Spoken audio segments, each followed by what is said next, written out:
तो hello friends, welcome to ACC defence academy. आपका बहुत बहुत स्वागत है एसीसी डिफेंस एकेडमी में। तो आज जो टॉपिक हम आपके साथ डिस्कस करने वाले हैं that is blood and blood groups. ये आपका बायोलॉजी सेक्शन के अंडर आता है और आपके एग्ज़ाम पॉइंट ऑफ व्यू से ये इंपॉर्टेंट टॉपिक है, क्योंकि इसमें से आपका एक एमसीक्यू तो आएगा ही आएगा। और ऐसे भी आपकी नॉलेज के लिए भी टॉपिक इंपॉर्टेंट है, क्योंकि मैंने पहले ही कहा जो हमारी बॉडी से रिलेटेड एक बेसिक नॉलेज तो हर इंसान को अपनी बॉडी की होनी ही चाहिए। ठीक है, तो शुरू करते हैं topic. Blood is a body fluid in humans and other animals that delivers necessary substances such as nutrients, oxygen to the cells and transport metabolic waste products away from those same cells. ठीक है, blood क्या है ये सबको पता है। खून जो है हमारे सर्वाइवल के लिए बहुत ज़्यादा ज़रूरी है। ऑलमोस्ट हर जानवर में पाया जाता है और इंसानों में तो ये होता ही होता है। ठीक है, तो अब इसका काम क्या क्या है। इसका काम है न्यूट्रिएंट्स, जो हम खाना खाते हैं उसके जो ज़रूरी तत्व होते हैं वो हमारी पूरी बॉडी तक पहुंचाना। ऑक्सीजन को डिलीवर करना, क्योंकि हमारी बॉडी में हर जगह पाया जाता है through the medium of cells. ठीक है, ये ऑक्सीजन हर सेल तक पहुंचाता है। ठीक है, और अब हमारे उन्हीं सेल्स का जो वेस्ट होता है वो क्या करता है, बाहर निकालता है। ठीक है, उनको फ्लश आउट करता है उन वेस्ट को। अब जो अमाउंट ऑफ ब्लड रहती है एक ह्यूमन बॉडी में वो जनरली उसके 7% वेट के अकॉर्डिंग रहती है। बट एक एवरेज एडल्ट कितना ब्लड पोजेस करता है, 5 to 7 litre. And average adult possesses 5 to 7 litre of blood. ठीक है, पीएच ब्लड की 7.3 से 7.4 रहती है। और जो टेस्ट है ब्लड का वो कैसा रहता है, सॉल्टी रहता है। Now here comes the question. ठीक है, ये क्वेश्चन आपको पूछा जा सकता है कि ब्लड की स्टडी को हम क्या कहते हैं। तो आपको डिफरेंट ऑप्शंस रहेंगे वहाँ पर। तो आंसर है हेमेटोलॉजी। ठीक है, हेमेटोलॉजी वो ब्रांच है जिसके अंडर हम ब्लड को स्टडी करते हैं, जिसके अंडर खून की पूरी स्टडी की जाती है। ठीक है, next main components of blood. Blood क्या होता है, एक बेसिक इंट्रोडक्शन मैंने आप लोगों को दे दिया। अब इसके मेन कंपोनेंट्स क्या होते हैं, ब्लड के अंदर होता क्या क्या है। ठीक है, फर्स्ट इज द प्लाज्मा रहता है। सेकंड रेड ब्लड सेल जिनको आप आरबीसीज भी कहते हैं। Third one is the white blood cells जिनको हम डब्ल्यूबीसीज भी कहते हैं। Next and last is the platelets. Now plasma. ठीक है, पहले हम डिस्कस करने वाले हैं थोड़ा बहुत प्लाज्मा के बारे में।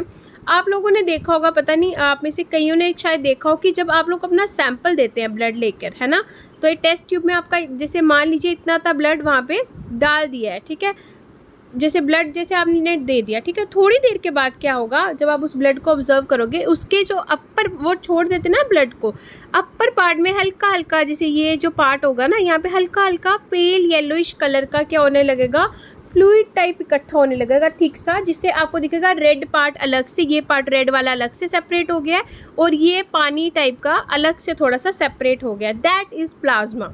ठीक है, उस पार्ट को हम क्या बोलते हैं, प्लाज्मा बोलते हैं।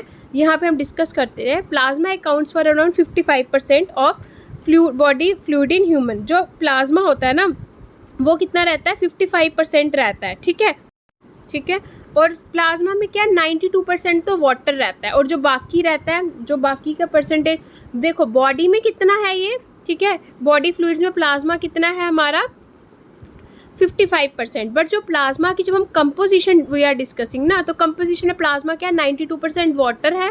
ठीक है, और बाकी का जो बचा 8% उसमें क्या आता है, glucose, hormones, proteins, minerals, salts, fats, vitamin. मतलब समझ गए ना, न्यूट्रिएंट्स हमारे, हार्मोन्स। ठीक है, ये सारे किस में रहते हैं, अलग अलग प्रोटीन जैसे ग्लोबुलिन, एल्ब्यूमिन, जो सब भी प्रोटीन्स, हार्मोन्स, ग्लूकोज, ये सब किस में रहता है, बाकी के 8% में। बाकी rest of the 92% is water. ये समझ आ गया। जब मैंने आपको अभी एग्जांपल दी थी पहले कि जब हम ब्लड सैंपल देते हैं तो नीचे जो होता है वो एरिथ्रोसाइट्स रेड कलर के यहाँ रह जाते हैं। यहाँ पे जो थोड़ा बहुत रहेगा वो थोड़े ल्यूकोसाइट्स वगैरह रहते हैं, मतलब नेक्स्ट दूसरे वाले ब्लड सेल्स और प्लेटलेट्स। पर जो यहाँ पे जो ये जगह रही, यहाँ पे येलो कलर का जो एक वो बनता है। ठीक है, येलो कलर की पानी टाइप आप कह सकते हो, पेल येलोइश कलर का बनता है वो, जो सेपरेट, मतलब ये रेड पार्ट अलग हो जाएगा, ये वाला जो पार्ट होगा ये अलग हो जाएगा। इसको हम क्या बोलते हैं, प्लाज्मा। ये मैं आपको सिर्फ आपकी नॉलेज के लिए बता रही हूँ ताकि आप लोग रिलेट कर सके कि प्लाज्मा होता क्या है। ठीक है, next is RBCs that is red blood cells, जो कि बहुत ज़्यादा ज़रूरी हैं। ठीक है, आरबीसीज इनकी क्या शेप रहती है, इंडेंटेड डिस्क टाइप इनकी शेप रहती है। ठीक है, इनका मेन काम क्या होता है, they transport oxygen to and from the lungs से। ये लोग क्या ये क्या करते हैं, ऑक्सीजन ट्रांसपोर्ट करते हैं। लंग्स से क्या बेसिकली हर जगह ही ऑक्सीजन ट्रांसपोर्ट करते हैं। और प्राइमरली लंग्स को करते हैं। लंग्स तो बहुत ज़्यादा ज़रूरी है ना, ठीक है, हमारे लिए सांस लेने के लिए तो बहुत ज़्यादा ज़रूरी है। तो छोटे छोटे सेल्स रहते हैं, तो इनका मेन काम क्या है, ट्रांसपोर्टेशन में ये बहुत ज़्यादा हेल्प करते हैं। Haemoglobin is a protein that contains iron and carries oxygen to its destination. जो हेमोग्लोबिन है वो एक क्या रहता है, प्रोटीन रहता है, ठीक है, आरबीसीज में ही प्रेजेंट होता है। डेट इज तभी इनका कलर क्या होता है, रेड होता है। आरबीसीज किस कलर के होते हैं, रेड कलर के होते हैं, ठीक है। और इसमें क्या होता है, हेमोग्लोबिन प्रोटीन, इसमें HB हम बोलते हैं, तो हम ब्लड टेस्ट करवाते हैं HB levels, that is haemoglobin levels हमारे होते हैं, ठीक है। ये एक प्रोटीन होता है जिसमें आयरन होता है, और ये क्या करता है, आयरन को हर जगह ट्रांसपोर्ट करता है। मैंने क्या बताया, ट्रांसपोर्टेशन ही इसका मेन काम है ब्लड का, ठीक है। जो लाइफ स्पैन होता है आरबीसीज का वो कितना रहता है, 4 मंथ्स, और बॉडी क्या करती है, उसको रोज़ नए नए बनते हैं आरबीसीज, ठीक है। Human body produces around 2 million, ये 2 मिलियन ये सोर्स ये ठीक है, 2 मिलियन आरबीसीज ये क्या करती है, हमारी ह्यूमन बॉडी प्रोड्यूस करती है, ठीक है। और ये जो होता है ना, सिर्फ आरबीसीज में ही ये प्रोटीन रहता है, ये बात आप याद रखिएगा। हीमोग्लोबिन जो प्रोटीन है, ठीक है, ये सिर्फ आरबीसीज में रहता है, तभी इन, और ये जो सेल्स होते हैं तभी ये रेड कलर के होते हैं, ठीक है। और मेन इनको एरिथ्रोसाइट्स भी हम कहते हैं। यहाँ तक हो गया आपको clear. Next is the white blood cells. ये जो होते हैं ना वाइट WBCs, आपने सुना होगा, ये हमारी सुना होगा कि ये इम्यूनिटी के लिए बहुत ज़्यादा ज़रूरी होते हैं। इनको हम WBCs भी कहते हैं, इनको हम ल्यूकोसाइट्स और ल्यूकोसाइट्स भी कहते हैं, ठीक है। इनको हम इन दोनों तरह से प्रोनाउंस कर सकते हैं। ये वो सेल्स है जो हमारे इम्यून सिस्टम के, और मेनली मैंने आपको क्या बताया, इम्यूनिटी के लिए रिस्पॉन्सिबल है। जब ये इम्यूनिटी के लिए रिस्पॉन्सिबल है, पहला फंक्शन क्या है, इन्फेक्शंस को फाइट करना। पैथोजेंस होते हैं माइक्रो ऑर्गेनिजम्स, उनसे लड़ना, ठीक है। ये प्रोजेस्टेरॉन हार्मोन की प्रोडक्शन में हेल्प करता है, स्टिमुलेट कराता है। अब ये जो प्रोजेस्टेरॉन हार्मोन होता है, ये होता है फीमेल्स में, ठीक है। और ये एक वाइटल रोल, बहुत ज़रूरी रोल प्ले करता है हमारे ह्यूमन रिप्रोडक्टिव सिस्टम में। वो कैसे, ब्लड वेसल्स का ये नेटवर्क बनाता है ओवरीज में, ठीक है। और जो ओवरीज होती है, that is the vital organ of the female reproductive system. समझ आ गया, इसका काम क्या है, एक तो प्रोटेक्शन करना अगेंस्ट पैथोजन, मेन काम है इम्यूनिटीज़ का। और ये क्या करता है कि ये प्रोडक्शन करवाता है प्रोजेस्टेरॉन की, किसमें, फीमेल्स में, और दूसरा ओवरीज को एक नेटवर्क प्रोवाइड करता है ब्लड वेसल्स का। अब ब्लड, ये जो वाइट ब्लड सेल्स है, ये भी अलग अलग तरह के होते हैं, ग्रैन्युलोसाइट्स, ग्रैन्युलोसाइट्स, बट आपको इतना डेप्थ में रिक्वायर्ड नहीं है, तो हम अभी इतना ही रखेंगे, ठीक है। Next and important one is the platelets. ये मैंने आपको पहले भी, जिन्होंने विटामिन्स पढ़ा होगा ध्यान से, उनको याद होगा, WBCs और प्लेटलेट्स की बात मैंने उधर भी की थी। प्लेटलेट्स क्लॉटिंग प्रोटीन्स है, क्लॉटिंग में हेल्प करते हैं।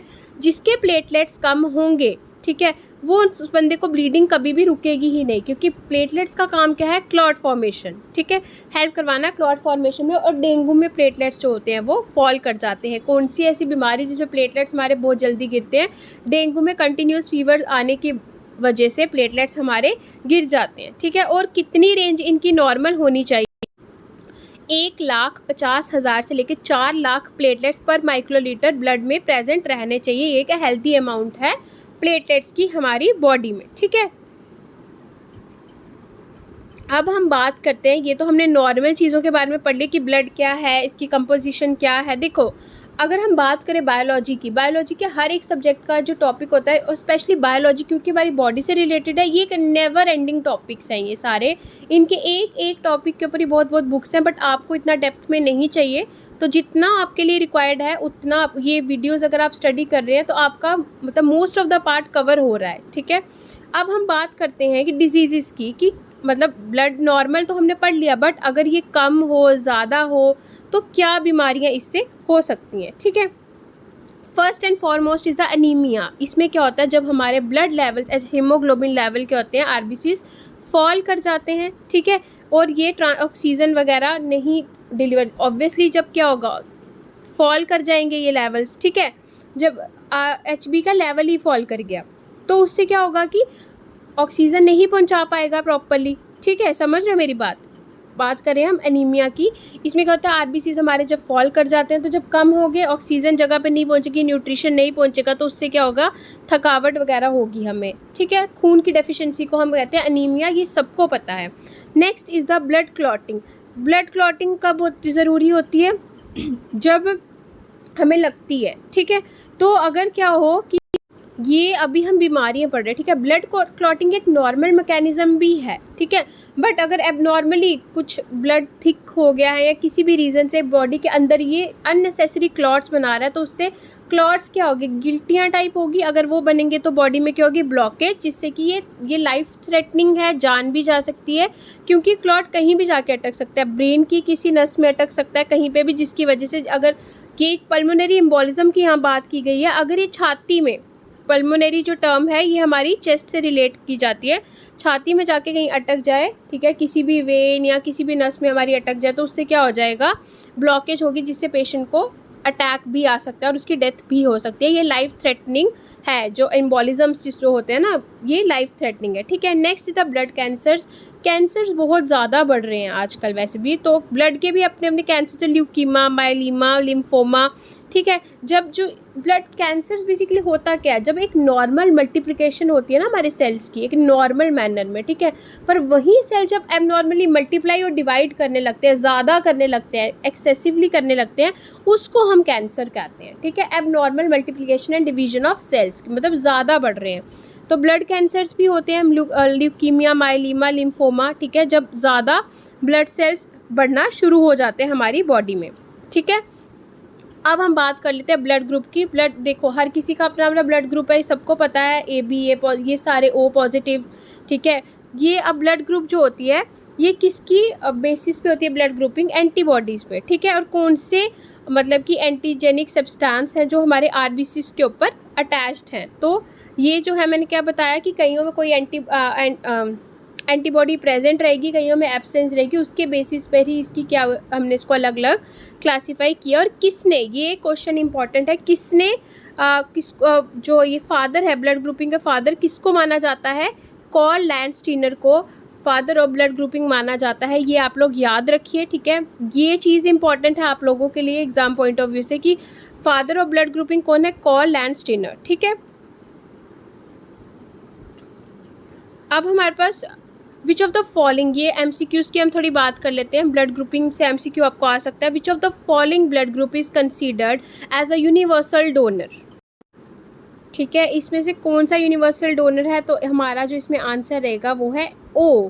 जो ओ है, ठीक है, ये जो है ये किसी को भी डोनेट कर सकता है, ठीक है, जिसका भी ब्लड ग्रुप जो होगा, ठीक है, ओ रहेगा, ठीक है, क्योंकि इसके सरफेस पर, जैसे मैंने आपको बताया, एंटीजेंस इतने ज़्यादा अटैच्ड नहीं होते हैं, ठीक है, उसी के बेसिस पे हम क्लासीफाई करते हैं। तो जब एंटीजेंस अटैच्ड नहीं होंगे तो बॉडी हमारी उसके अगेंस्ट रिएक्ट नहीं करेगी, तो O is the answer here, ठीक है।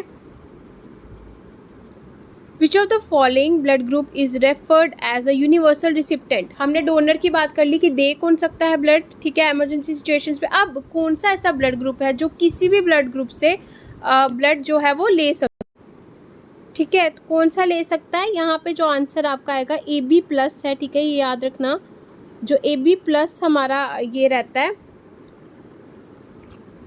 ठीक है, AB+, ये मेरी बात आप लोग याद रखना, AB+ जो है ये यूनिवर्सल रिसिप्टेंट रहता है, ठीक है, क्योंकि इसमें क्या होता है, A, B और RH एंटीजेंस जो हैं रहते हैं सरफेस पे, ठीक है, इसमें कोई एंटीबॉडी नहीं होती, तो यहाँ रिएक्शन नहीं होती है। ये बहुत काफ़ी डीप है, बस आप ये याद रखिए, इसका आंसर है AB positive. AB positive is universal recipient and more over ऐसे कहा जाता है कि जो ये है, पिछले क्वेश्चन की बात कर रही हूँ, ब्लड ग्रुप कौन सा यूनिवर्सल डोनर है, O है, बट पर्टिकुलरली कौन सा रहता है यहाँ पे, O नेगेटिव, ठीक है, O पॉजिटिव भी नहीं लेते हैं, बट O नेगेटिव जो है पर्टिकुलरली वो यूनिवर्सल डोनर है। बट अगर आपको आंसर में सिर्फ O हो तो आप O को ही टिक कीजिए, ठीक है। Next question is which is the rarest blood group, rarest सबसे कम पाया जाने, ठीक है, तो सबसे ज़्यादा रेयरेस्ट ब्लड ग्रुप हमारा कौन सा रहता है, AB negative is the answer, ठीक है, जिसको हम RH भी कहते हैं, ठीक है। ये मतलब कि 1% से भी कम पॉपुलेशन में है ये, तो रेयरेस्ट हमारे पास आता है AB नेगेटिव। यूनिवर्सल जो डोनर है हमारा वो कौन सा है, O, particularly O negative, but अगर आपको O नेगेटिव नहीं दिया जाए तो आपने O पे टिक करना है। और रिसिप्टेंट कौन सा है, यूनिवर्सल रिसिप्टेंट हमारा था यहाँ पे AB पॉजिटिव जो है वो यूनिवर्सल रिसिप्टेंट है, और रेयरेस्ट हमने आपको बता दिया कि AB नेगेटिव है हमारा, ठीक है। और एक और जो मैंने आपको बोला था क्वेश्चन बन सकता है कि किसने ब्लड ग्रुपिंग डिस्कवर की थी, कॉल्ड लैंडस्टीनर ने, ठीक है। अब लास्ट हम बात करते हैं कि कितनी ब्लड की टाइप्स रहती हैं, ए पॉजिटिव, ओ पॉजिटिव, ठीक है, A positive, O positive, B positive, A B positive, A negative, O negative, B negative, A B negative. अब ये इस चार्ट में बताया है कि ए पॉजिटिव किस किस को दे सकता है, ए पॉजिटिव वाले को और ए बी पॉजिटिव वाले को, और किस किस से ले सकता है, ए पॉजिटिव से, ए नेगेटिव से, ओ पॉजिटिव से, ओ नेगेटिव से। ये चार्ट जो है इतना ज़्यादा आपके लिए इंपॉर्टेंट नहीं है, तो आपको इतना पढ़ने की इसको ज़रूरत भी नहीं है, बट ये आपकी नॉलेज के लिए जिनको डेप्थ में मतलब पढ़ना अच्छा लगता है। बाकी आप ये MCQs कर लीजिए, ठीक है, ये एक बार वीडियो लेक्चर सुन लीजिए ताकि आपके दिमाग में रहे। आपका यहाँ से ही 1 नंबर आपने स्कोर कर लिया है, ठीक है।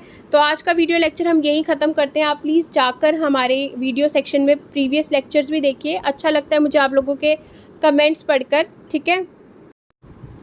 तो अगर आप लोगों ने ये वीडियो ध्यान से देखा है तो लास्ट में मैं आपसे इसी वीडियो से एक क्वेश्चन पूछती हूँ कि मुझे बताइए कमेंट बॉक्स में कि ब्लड के क्या क्या फंक्शंस रहते हैं, ठीक है। मैं आप लोगों के कमेंट्स ज़रूर पढ़ूंगी, तो वहाँ पे कमेंट्स में आंसर दीजिए। और यहाँ की वीडियो यही ख़त्म करते हैं, और ऐसे ही अच्छे अच्छे वीडियोस के लिए हमें लाइक करें, शेयर करें और सब्सक्राइब करें। और हमारा नया बैच ACC 131 और 132 का अप्रैल बैच शुरू हो चुका है, तो जल्दी ज्वाइन कीजिए। इसमें आपको मिलेगा फुल PDF नोट्स, थ्योरी और 1 लाइनर्स इंक्लूडेड रहेंगे, full recorded classes, daily live classes रहती हैं हमारी 9 से 11 रात को। और जो कैंडिडेट्स, क्योंकि आप लोग सर्विंग कैंडिडेट्स हैं, अगर आप नहीं अटेंड कर पाते हैं तो कोई टेंशन नहीं है, आप लोग हमारे रिकॉर्डेड क्लासेस भी देख सकते हैं। यहाँ पे आपको वीकली मॉक टेस्ट मिलेंगे और हमारे टीचर्स आपके लिए हमेशा अवेलेबल हैं, आपको गाइड करने के लिए, आपको पर्सनल गाइडेंस भी मिलेगी। तो अभी जाइए प्ले स्टोर पर हमारी app ACC defence academy download कीजिए और अपने ऑफिसर बनने का सपना जल्दी से जल्दी पूरा कीजिए। जय हिंद।